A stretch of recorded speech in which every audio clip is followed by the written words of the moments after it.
ভাষাগত দক্ষতা, আর হচ্ছে গাণিতিক দক্ষতা। গাণিতিক ভাষা শিক্ষা নিয়ে একই সঙ্গে তার মধ্যে কি ঘটবে, তার সৃজনশীলতা, তার মধ্যে ঔচিত্য বোধ, নৈতিকতা বোধ যেটাকে আমরা বলবো। এবং এভাবে যদি আমি একটা শিশুকে বড় করতে পারি, সেই কিন্তু ভালোভাবে সঠিক অর্থে আইটিকে আয়ত্ত করতে পারবে, কৃত্রিম বুদ্ধিমত্তাকে আয়ত্ত করতে পারবে এবং এর বিকশিত করতে পারবে এবং মানব কল্যাণে ব্যবহার করতে পারবে। সে আর দাস হবে না, বরং কৃত্রিম বুদ্ধিমত্তা হবে তার হাতিয়ার। ফলে আমি আপনাদের এই দিকটা ভাবে দেখতে বলি, কারণ আমাদের যদি জাতিগতভাবে এগিয়ে যেতে হয় তাহলে সবাই মিলে এগিয়ে যেতে হবে। যদি আমাদের এই বৈষম্য বাড়তেই থাকে, যদি আমাদের বহু সংখ্যক শিশু প্রকৃত অর্থে স্বাক্ষর না হয়ে ওঠে, তাহলে আমরা অন্যদিকে যতই উন্নতি করি না কেন সেটা খুব স্থায়ী হবে না, অনবরত সামাজিক সংঘর্ষে তা নষ্ট হয়ে যাবে। আমি কথা বাড়াচ্ছি না, আপনাদের সবার সুস্বাস্থ্য কামনা করে আমার বক্তব্য শেষ করছি। ধন্যবাদ।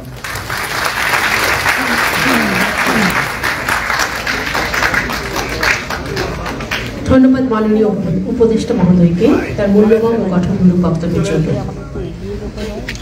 সম্মানিত সুধী, আমরা আলোচনা সভার শেষ পর্যায়ে উপনীত হয়েছি। আমাদের আজকের অনুষ্ঠানে প্রধান অতিথি মাননীয় শিক্ষা উপদেষ্টা জনাব ওয়াহিদুদ্দিন মাহমুদ প্রধানমন্ত্রী কার্যালয়ে জরুরি সভায় ব্যস্ত থাকায় আমাদের সাথে যোগদান করতে পারছেন না বলে দুঃখ প্রকাশ করেছেন। এই পর্যায়ে আমি সভার সভাপতি মহোদয়কে অনুরোধ করছি তার বক্তব্য প্রদানের জন্য।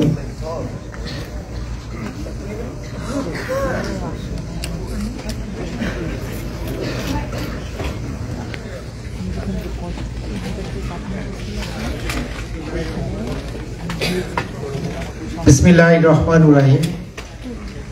এই ভাষার মাসে প্রথমেই আমি স্মরণ করছি যারা 52 সেই সমস্ত ভাষা শহীদদের, যারা আমাদেরকে এই মাতৃভাষায় কথা বলার এবং জ্ঞান চর্চার পথ দেখিয়ে গেছেন।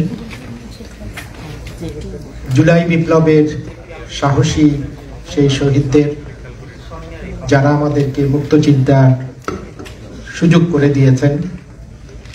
সর্বোপরি ৭১-এর মহান শহীদদের, যারা আমাদেরকে একটি স্বাধীন দেশ দিয়ে গিয়েছেন। আন্তর্জাতিক শিক্ষা দিবস উদযাপন উপলক্ষে আয়োজিত আজকের এই অনুষ্ঠানে আমাদের শিক্ষা মন্ত্রণালয়ের মাননীয় উপদেষ্টা প্রধান অতিথি হিসেবে থাকার কথা ছিল, কিন্তু আকস্মিক একটি সভায় প্রধান উপদেষ্টার কার্যালয়ে থাকার কারণে মাননীয় শিক্ষা উপদেষ্টা আজকে এখানে উপস্থিত হতে পারেননি।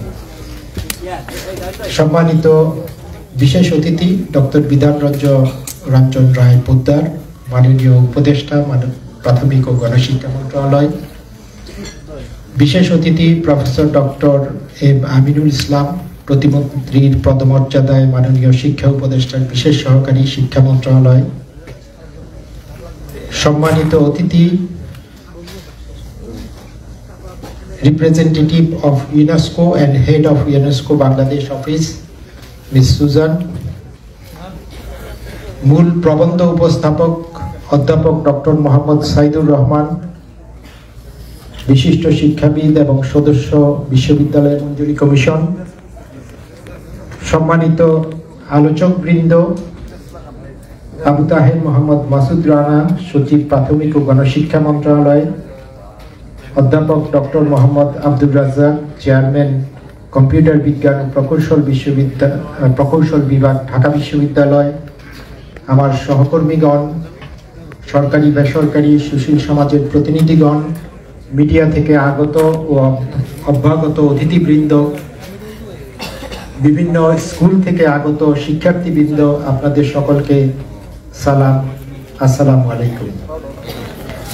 আজকের দিনটি আমাদের জন্য অত্যন্ত আনন্দের, কারণ পরিবর্তন প্রত্যাশী ও বিশ্বাসী বাংলাদেশের শিক্ষা পরিবারের আমরা সবাই আজ এমন একটি গুরুত্বপূর্ণ আলোচনা সমাবেশে সমবেত হবার সুযোগ পেয়েছি। প্রযুক্তির চরম বিকাশ তথা যান্ত্রিক স্বয়ংক্রিয়তার এই যুগে মানব সত্তা ও মানবিক ক্ষমতার সক্রিয়তা, সুরক্ষা এবং বিকাশের প্রশ্নটি উত্থাপন আজ অপরিহার্য হয়ে পড়েছে।